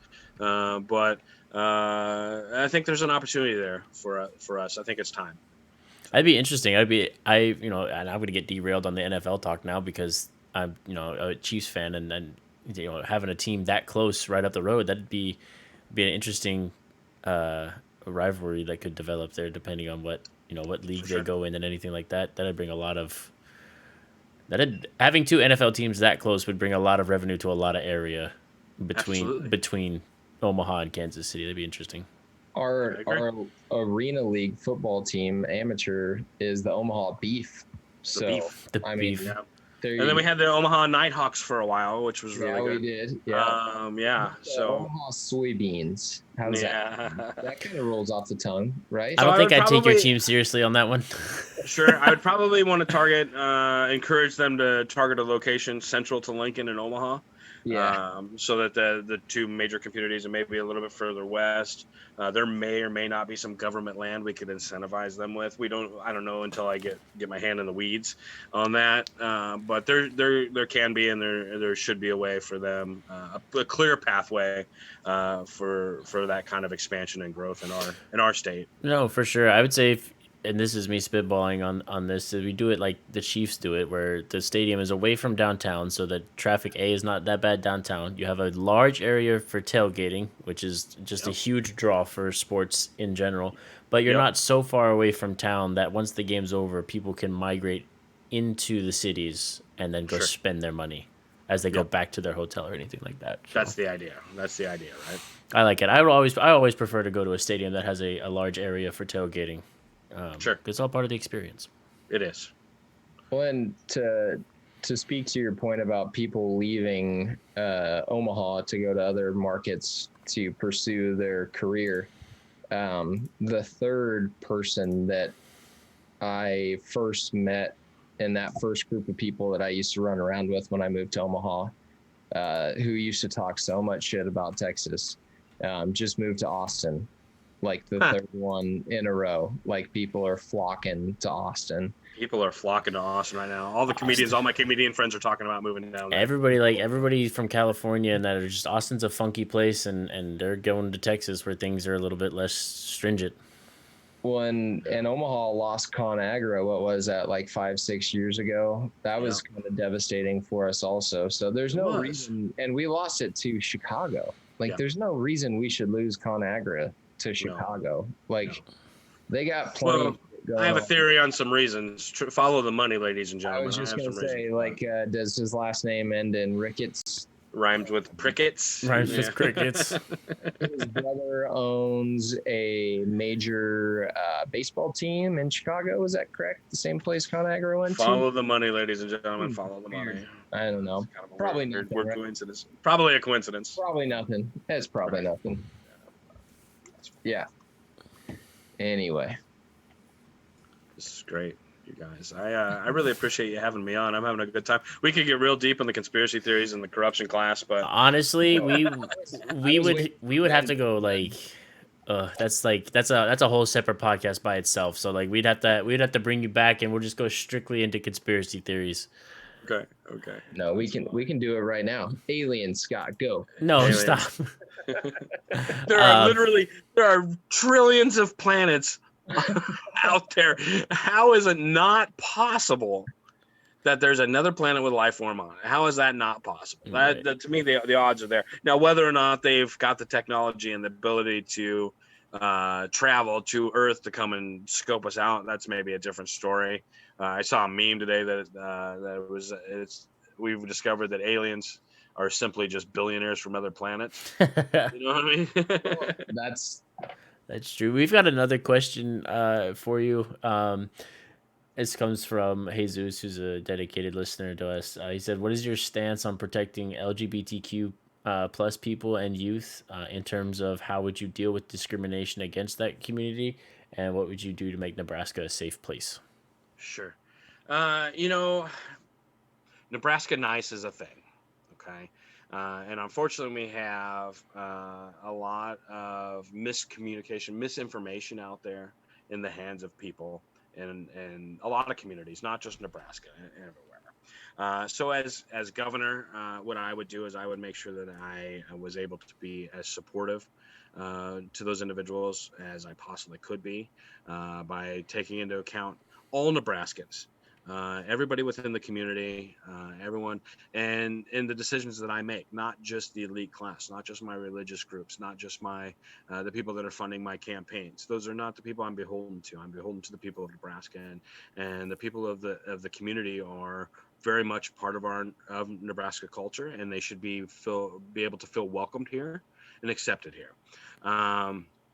So what would I do effectively as governor? There's really not much I can do other than stay out of the way and keep government out of the way of their rights and their life and their right to livelihood. I will veto and respond to any bills appropriately that I do not feel like actively represent individuals of those communities to the best of my ability, and I will make sure that they continue to expand on their rights and their protection under the law. You know, as government, again, has one primary responsibility, and that's to provide the protection for the rights of the citizens. And that right to livelihood, to prosperity, to opportunity, those should all be there. And a government has a responsibility to do that. So as governor, I would ensure that those opportunities are made available, and that the individuals are protected along the way. That's a good question. I'm sorry. And you guys noticed, and this is a good learning opportunity. I noticed that I say a lot when I don't, when I've never had a question before. I've never had this question before. Just know I'm an ally. And I think that's, I have a tendency to step back and say, you know, forget that I'm not a politician. I'm just an average guy running for office. And instead of trying to give you the political answer, I'm just going to tell you what it is. I'm an ally, and I would make sure that those individuals feel welcome in our state, and that they are able to thrive and be prosperous in our state without discrimination. That I would do everything within my power to make sure those things happen. Well, and that's the true libertarian mindset, right? Like, I feel like, especially today, for some reason, libertarians get a bad rap. Like, yeah. Oh, you say you're a libertarian because you're really an undercover Republican, right? Sure. Or an undercover Democrat. Like, it goes both ways. Sure. But the true mindset would be in a situation like LGBTQ, I would believe would be, hey, we're taking the government out of this. So, you know, if you want to marry somebody, go marry them. If they're Absolutely. Over 18 and they're not a child, and male, female, doesn't matter. Transgender, pan, whatever you got. Doesn't matter. Insert your what you identify as in either category. And it doesn't matter if John and Mary want to go get married, and John and Paul want to go get married, and John and Mary might not like it, but they really don't have anything to fucking say about it. So let people do their thing and just live their lives and take the government out of it. Like, yeah, basically, I want gay married couples to protect their marijuana fields with AK-47s. That's what I want. There you go. That's the dream. That's a Zimmerman, Nebraska. That's a Zimmerman, Nebraska is what that is. No, it really is nobody's business who you're cohabitating with. It's not the government's business, honestly. It's not my business. And it's unfortunate as I've gotten older and stuff, and you know, coming up through school, I slowly started to realize more and more like the government was getting involved in private home lives and dealing with marriage stuff. And I remember one day in high school looking at my mom and dad, be like, why does the government care so much about who or what, you know, I do in my private life, like who I want to marry, who I live with, like all that kind of stuff. Like why? And then it all comes back to taxes and tax revenue, the death money. Tax. Yep. So if you're married, right, they got to know where your money's going to go. Like, can I take it from you, or is there somebody else? So that's where the whole marriage license process comes into play. Who has protective right over your estate? Does the state need to come in and bear the burden of your estate, or now does it hand on to somebody else? That's the ultimate original purpose of the marriage license, right? Financial accountability. But again, why should a government then be in a position to say, okay, well, you can marry Jen, but you can't marry Jim? Yeah. You know what I mean? Why does that matter? The government shouldn't decide. If you're two consenting adults, you should be able to do. Yeah, like if they're all cohabitate in a relationship that you want to. If their be all and end all is just concerned about tax money and tax revenue, then who cares? Sure. Who you're married to at that point? Well, that's where you get your money either way. That's where that political agenda comes into play, and then follow the money, folks. Where's that money coming from on the conservative side? Where's that money coming from on the liberal side? And that's what drives the decision-making process. Ultimately, there is a reason why the Biden administration hasn't just legalized marijuana. I don't know what that reason is, but there's got to be a reason, because the Democrats have been talking about that for decades, but yet for some reason it's still not done. And that's a political agenda. That's weird. No, I don't know. I have all these weird ideas. It's almost like he's been in established politics for 46 years. And He's My whole life. made, My whole life he's been in established politics. Yeah. well, longer than I've been alive, like Mhm. a decade longer than I've been alive. Yeah. So it's possible there's some antiquated views there. It's possible there's some high dollar transactions going on there. There's some possibility of that kind of stuff happening. I imagine. I've seen movies where that takes place. Yeah. You know, I don't know. I mean, it could just be fiction at this point, or I don't know, Alex. I don't know either, Scott. It's weird. Yeah. Hey, it's only been 100 days or Sure. 150 days. You know, whatever. Right, no big deal. He'll maybe get around to it. Give Maybe. me some time, man. Give me some time. Yeah. So Maybe- again, this is why I'm running for governor, folks, because I think, especially here in Nebraska, we deserve better. We deserve true representation. We deserve somebody that doesn't have this political agenda to drive. That's why I'm doing it. Back at it. Sorry. Alex, you're in sales, right? ABC. You've heard the ABC, right? It used to be. Always closing. Yeah. So now it's my ABC is always be campaigning. There So you that's my ABC. I'm always campaigning. VoteZimmerman.com. Check it out. There you go. A second question to go off what we just talked about. It says, do you believe the government should really sit out on LGBTQ plus issues when it's primarily government and discriminatory legislation, keeping our community in a state of oppression for the sake of religious rights? So yes, the stay out is there. But the first step is we have to get out first. We had the same problem with civil rights. We had the same problems with women's right to vote. Well, those were all laws. Those were all things that were laws in place that had to be removed. So that's where we're at right now. So if there are laws that are in place that are currently hindering the prosperity and the opportunities for these people to grow and thrive in a community, those laws need to be reevaluated and removed. Absolutely. Yeah, I'm with you on that. Like the fact that, so in that question it says when it's primarily the government and discriminatory legislation. It's like yes, then yes, like you said, remove them, and then once they're removed, stay out of it. Stay out of it. And now, Absolutely. and you got no place. And then at that point, we'll probably see a lot of discriminatory and questionable legislation not happening anymore Well, because and it doesn't have an avenue to happen. like I've said 100 times, and I'll say it 100 more times. The issue is very rarely does the government take back powers that they've already once seized or gained control of. They don't give Almost up power. wherever No. it happens. So the way you address it, I think is beautiful. You need to get out and then stay out. But the first step is getting out. And very rarely in our two-party system do we see politicians or people with power relinquish that power back to those individuals and get out and stay the fuck out. And that's what needs to happen.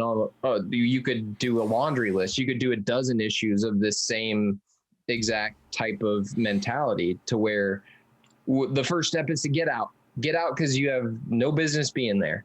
And let the people do what they want to be happy and safe and pursue life, liberty, and happiness, right? And until they start to violate that, then you can step in and say, hey, you're fucking this up for everybody. Until then, get out and be done with it. Stay out of the way. Yeah. Another question is, do you believe religious rights trump human rights? For me, I don't believe that religious rights not trump at all. human rights. No, because what religion? Who's got the right answer? Right. You know what I mean? Who's got the right answer? I think everybody has the right to religion. By all means, go practice what you want to practice. But that has no place in the management of government. It has no place in the decision making of morality. It has no place in our lawmaking processes. That's what Alex and I have said. You can't legislate morality. You can't make people be right. All you can do is say, okay, I'm going to make this law, and now all of a sudden law-abiding citizens are your criminals because if they break that law. Yeah. You know what I mean? I talk about the gun laws. I talk about the marijuana laws. You talk about any of those laws in place. The only people that really impacts is a law-abiding citizen. Criminals are still going to get drugs. Criminals are still getting access to firearms. So you're not going to stop that from happening. So. Yeah, no, it's the same. That's the same stuff Alex and I have said in many a prior podcast. Is those kind of laws, like you said, hinder the law-abiding citizens, just hurts regular people. And we've said more. I've said it before too that religious viewpoint has, no place in government. When you get to a point of true separation of church and state, where if you're a legislator and you have, you may have your certain religious beliefs, but you can't base every law you make solely off of what those religious beliefs are. And granted, like, all of that does play a part into you as a person, Mhm. but you can't make laws just because, your religion says that being gay is wrong. So you can't base a law off of that, essentially. Of making it illegal to be gay. You Yeah. shouldn't be in that process. Right. Now, as a representative of your people, you are beholden to your community. But if your church interferes with your ability to do that, that's a problem. That individual shouldn't be reelected. That's really what it comes down to. Everyone has the right to vote. That's why they're there. So if they want to vote against a law protecting the community, by all means, let them vote against it. That's fine. Let that be on their record. But don't reelect them when it's time to reelect them. Mm-hmm. They are letting you know who their true colors are. So yeah. Another question is, do you feel the government should take a laid-back approach to dealing with pandemic situations, i.e. the way Texas says each person make their own choice, as opposed to the government mandates that set standard to community safety? I always knew this one. So good news is, that most of the mask mandates, if not all the mandates, are over and gone.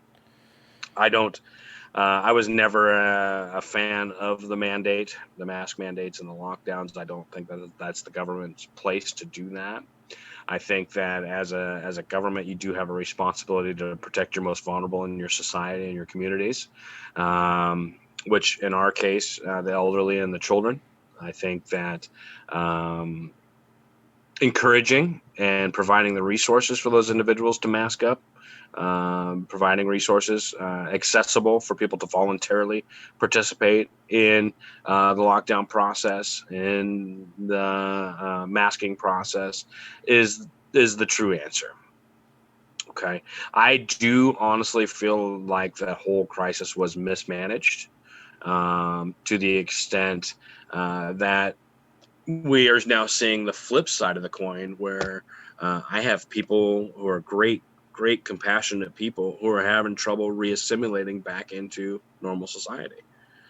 They are struggling mentally with coming back out into the public. That's what they've done. They've ripped these people's lives away from them and said, okay, you are now not able to go out anywhere. And now these people aren't going out anymore. And now that they can go out and should be going out, they can't, because mentally they struggle with it, which is no different than the mental struggle I had when I had to mask up and wear a mask every day. I got to a point where I went and got a medical exemption for my mask because I just couldn't do it anymore. I've got some things that happen in my life that prevent me from wearing a mask.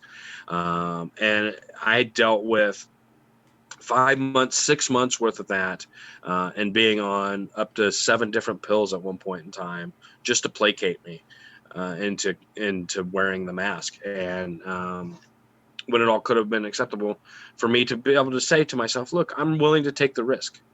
I'm personally willing to risk getting sick because I cannot mentally handle this process. And you think about, I can't be the only one. But I guess the long and short to your answer is that less government, more freedom. That's the answer. There should have been directives. There should have been encouragements. There should have been instructions that people are encouraged to follow.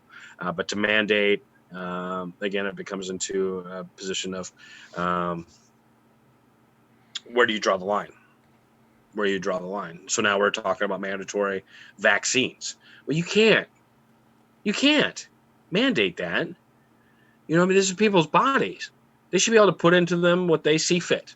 And if they don't want to put the vaccine in, by all means, don't put the vaccine in.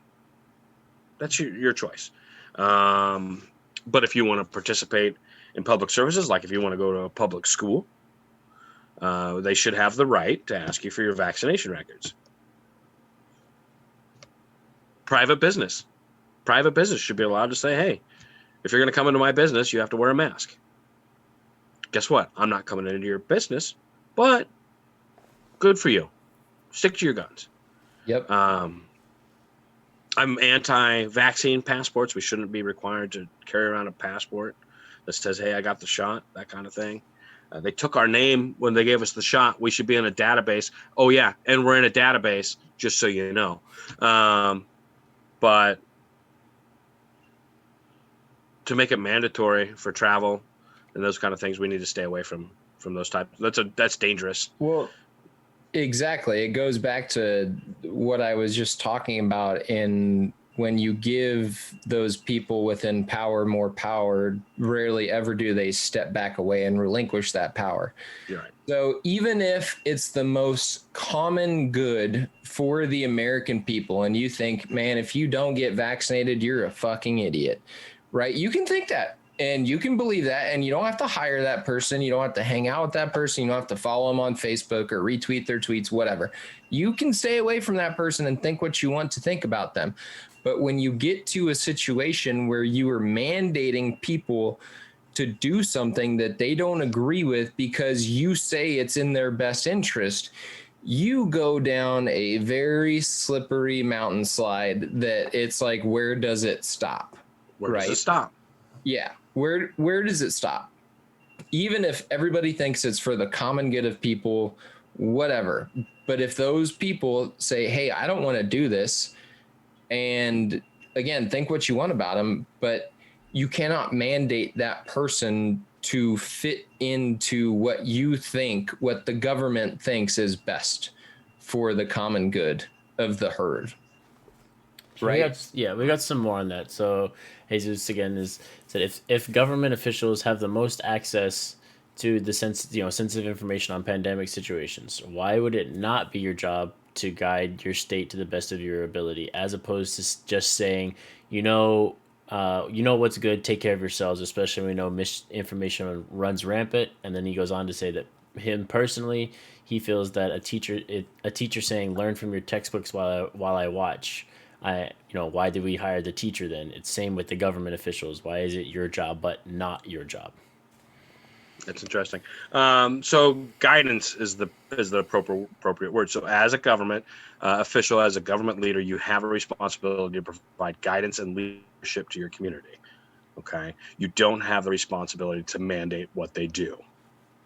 That is where I come from. That so guidance is the key word there. Now, that entails responsibility on our side. That requires the education component. You talk about being a teacher that allows somebody to read a text. If I've read the same text, I am just in as good a position to teach that child about that text as if we read it together. In fact, we're in a better position because now that child is free to digest and that information that's contained in that text and formulate their own conclusions, draw their own ideas. And then we can facilitate a conversation about that so that we can then direct the learning process to make sure that the end result is what we're looking for. We want them to see the outcome as what it is. So now you have a responsibility as the government, not only to provide the resources. Here's an article, read it. But now here's a community room that you can go to, or here's an online resource, a web meeting, because we're in a pandemic. I forgot. Don't go to the community meeting during a pandemic. They don't want that. Go to the Zoom meeting where now we can provide community resources to you. Because now what we've done, because we've shrunk the size and scope of our government and we've diverted our criminal resources from enforcing unjust nonviolent criminal laws, drug laws, we can now take those resources that we have and divert them to community education resources and allow them now the opportunities to provide them with all the ins and outs. And you want to attend this meeting at 6:00, you want to watch this webinar, you want to see this TV broadcast on public access TV. We have the ability to do that, and we have a responsibility to educate. And we didn't do that. All we watched government do is mandate. There was no true information given to us. There was no opportunity for us to make the right decision. The decisions were made for us. Well, and I was still in in-home sales when all of this kind of proverbial shit was hitting the fan. Yeah. And I cannot tell you how many people on both sides of the coin, anti-mask, pro-mask, whatever, you name it. I cannot tell you how many people I talked to that said, I just wish someone would tell us what to do. Yep. I just wish we could get the honest truth out of this situation.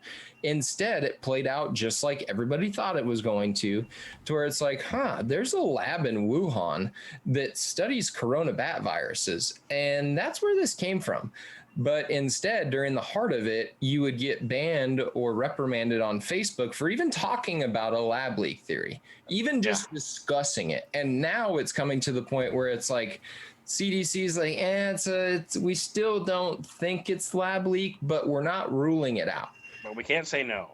And you have Fauci telling one of his friends via personal email, wearing a mask to the airport really isn't going to keep you any more safe. Really, if you have the virus or you're directly around someone who has the virus, your chances are probably better of not catching it if you do wear a mask. But I don't really think you need to wear a mask to the airport.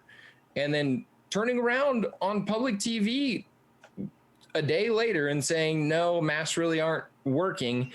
And then turning around 2 days later and being like, no, really, you should mask up. We should all be wearing masks. We should all mask up. It's like, okay, we're two of them. Will you just shoot us straight here? Like, just give us the information. And if we could trust those talking heads to just deliver us the truthful information, this conversation would be so different. Yes. We would be saying, yes, that professional says we should do this to keep everybody safe.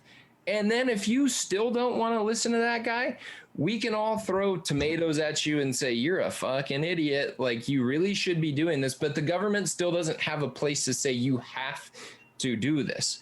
We can all as a community decide, hey, we don't really want anything to do with you because you're clearly ignorant. So you stay over there and we'll stay over here with our masks on, and you stay over there without your mask on, and we'll all move along just fine.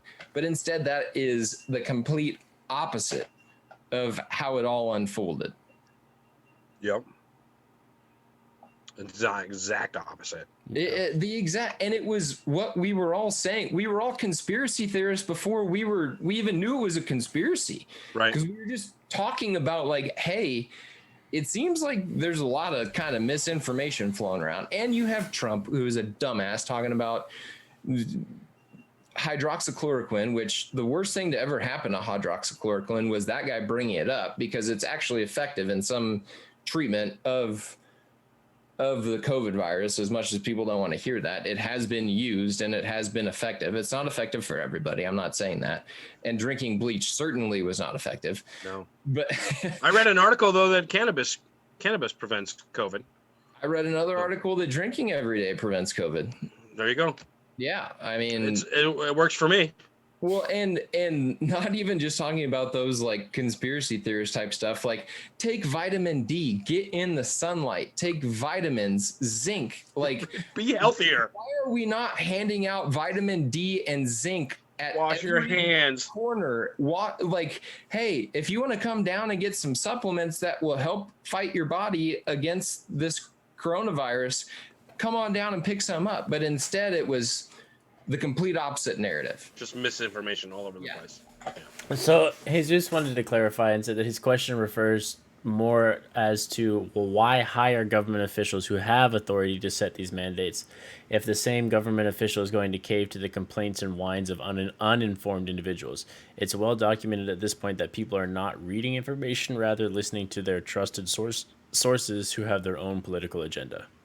Sure. So you're asking why? Well, that's for you to decide.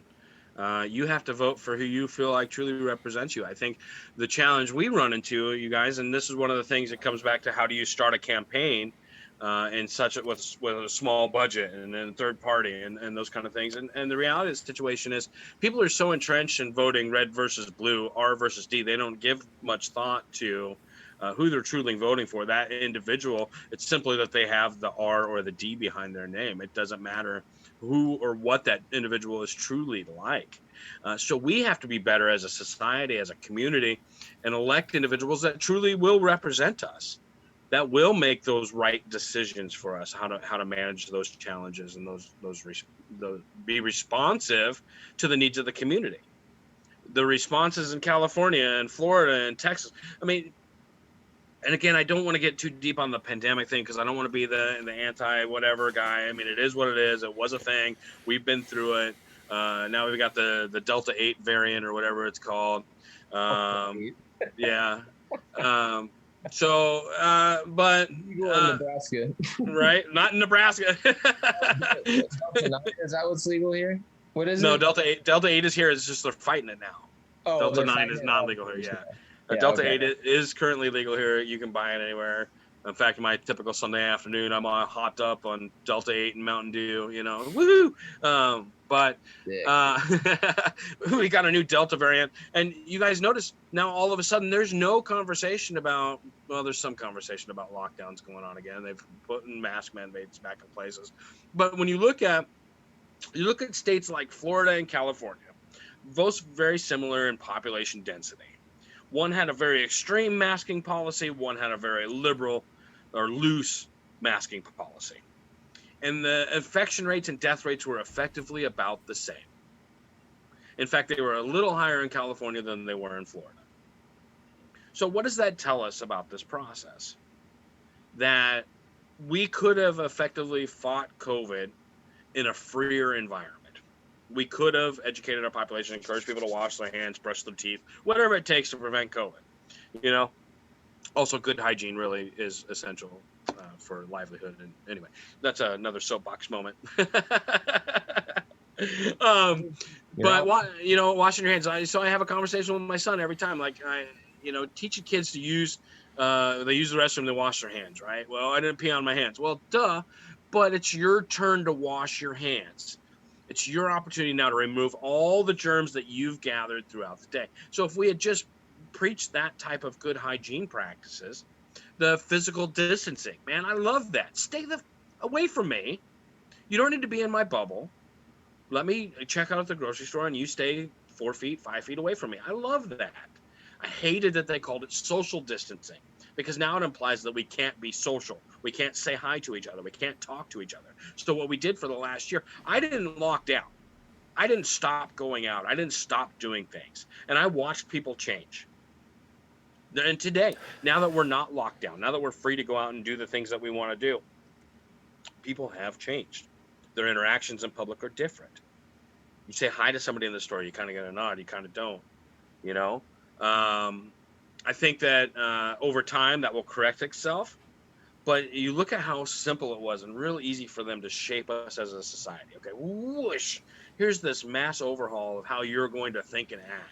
When in reality, it should have been more of okay, folks, instead of mandating this stuff, let's encourage you to take actions like going to get supplements, take your vitamins, say your prayers, wash your hands, encourage people to do those things that are better for a healthier lifestyle, because a healthier lifestyle will now help you better be prepared to fight the virus, which is what a virus is going to do what a virus does, which is continue to become more contagious and less deadly so that it can live on. That's what it wants to do. A virus wants to live. It can't live if it keeps killing its host.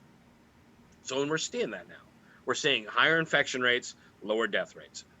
People are saying it's because of the vaccine. I'm telling you, it's because it's what a virus does. It can't live if it keeps continuing to kill the host. So, not that I'm a scientist. I'm not a scientist.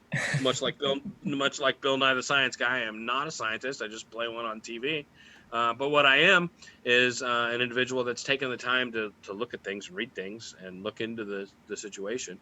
And I'm making the decisions that are right for me and for my family. And if everybody is now in a position to make decisions that are right for them and their family, then all of a sudden everybody's making the right decisions. To see how that comes, we don't need to mandate this decision-making process. All we have to do is we have an obligation to educate the populace and hope and know that they are going to do the right thing. So Jesus' last point is this, and he has says thank you for for the responses. He says it seems that if a government officials will just say do what you want, then we don't need to have these people in positions of power. Why give them a job? If our leaders can't make the hard decisions, what's the point? We don't hire a president to be the most liked person, rather the person who knows how to lead the country to the best possible outcome, regardless of how well they're liked. To make the the tough choices.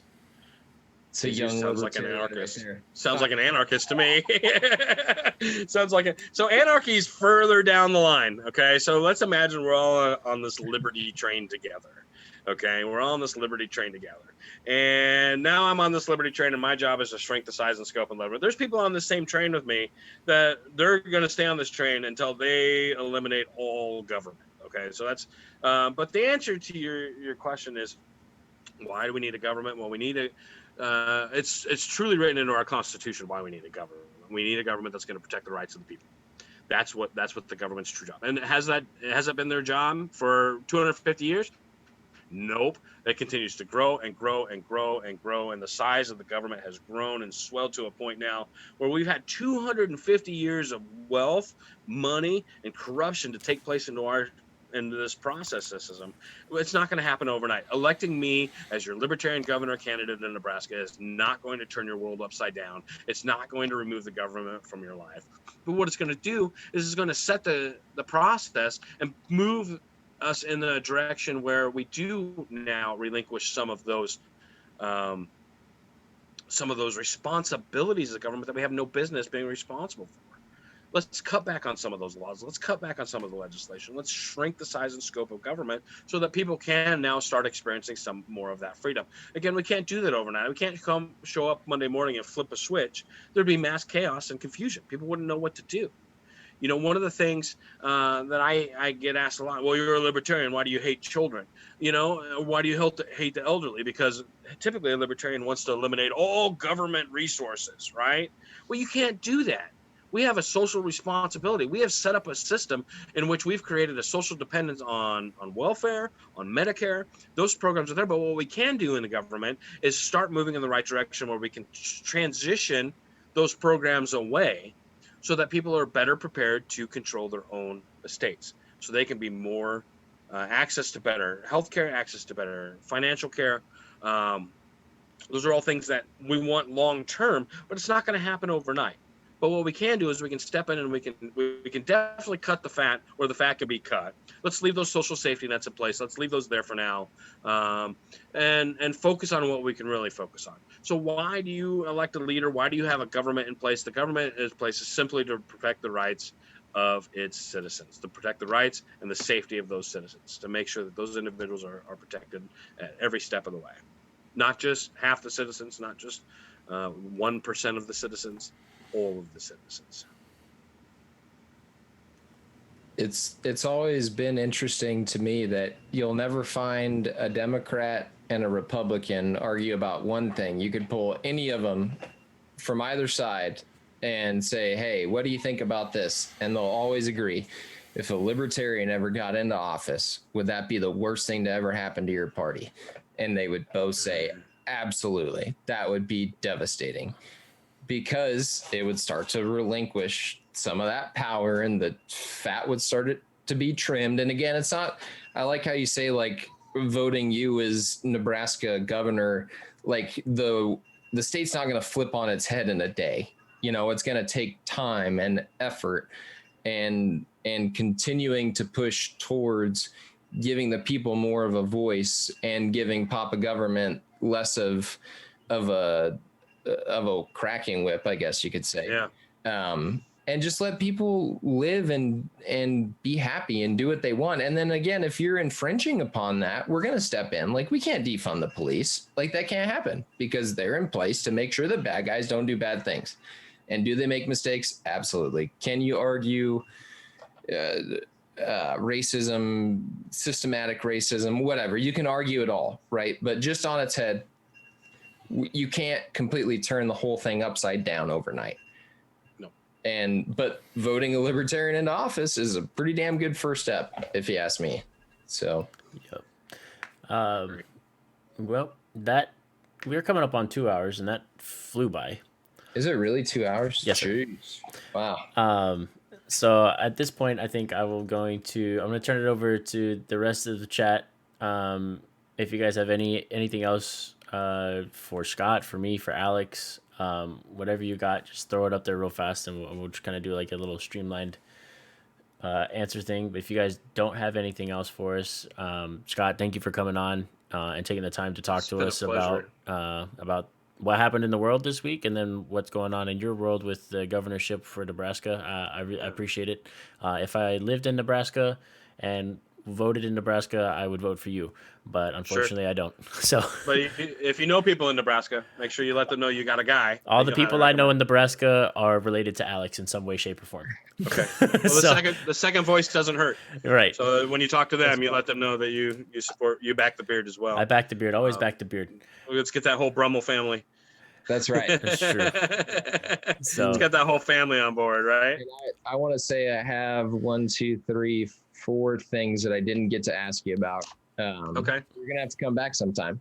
Okay, I'd be happy to make time for you guys. I love this time slot. So if this is where you guys normally do it, I'm happy to join. yes, sir. Sunday nights. Sunday evenings are usually pretty wide open for me. Hopefully, I'll have some good news. You guys, this campaign's been super busy. I've been on the road. I've been visiting Western Nebraska, the smaller communities, the smaller towns. I had a great time at a parade yesterday. We marched in a parade. There was 2 other gubernatorial candidates in that parade. One was actually physically there. One just had a team of people driving a truck with his name on it. But I felt like I was very well received by that community. Very supported. They loved the back the beard. They loved that approach, and the outpouring of the volunteer support that I had from people that came out to march with me and show support for the campaign just says a lot about where we're at right now. We are growing. We are going to be a force to be reckoned with. We are going to make an impact this election cycle. So please, though, take the time, visit votezimmerman.com if you're in Nebraska. Reach out to me. There's a message feature on there. I love that people use that. They send me messages. It comes straight to me. I will answer those questions. I can't cover every issue on my website. I can't do it. I could do a 40-point bullet point on. Well, you won't read it all. So if you got questions for me, you got things you want to know about me, votezimmerman.com, message me directly. I will be as responsive as I possibly can. And if I ever come across as the political answer, you don't feel like I gave you a straight answer and I'm sounding like a politician, call me out on that, because I don't want to be that guy. I am just an everyday man running for office because I want to do better for my home state. That's all I want to do. So I really appreciate you guys letting me be on this podcast. I love the opportunity to get out and get the name out there and the brand, because it's important. I dropped a quote earlier today from Planet of the Apes, right? Apes together strong, right? And people like didn't get it. They're like, what's that from? I was like, oh, so I can't use this reference anymore. But that's the reality of the situation is, yeah, we're competing with the old party system. We're competing with a lot of revenue and a lot of money, but there's a lot of us as well. So together we can come together and make a true impact this election cycle. And I'm hopeful that someday I'll be able to be in the history of Nebraska as the governor that is the first Libertarian governor in Nebraska and in the country. So that'd be very cool. Well, Scott, again, I appreciate it, and I wish you all the best throughout your campaigning. And I hope that I see that headline come election time. And I'm rooting for you. So fingers crossed. Chat. Yeah. You guys don't have anything else for us. I'm gonna call that a wrap for the week. As always, appreciate you guys coming out and listening to us ramble on for 2 hours this week. Chad has, again, expressed all of their gratitude for you answering all of their questions as well. They appreciate it. It's a pleasure. I will get this and last week's episode up on YouTube this coming week. Had a busy week this week. That's on me. So you guys are going to get another double whammy on YouTube later on this week. So be on the lookout for that. But other than that, you guys have a good week. Have a safe week. And as always, message me or Alex on our socials if you've got something that comes up that you want us to talk to. And other than that, we love you guys. And we'll see you next week. All right. Peace. Bye. Thanks, Scott. My pleasure.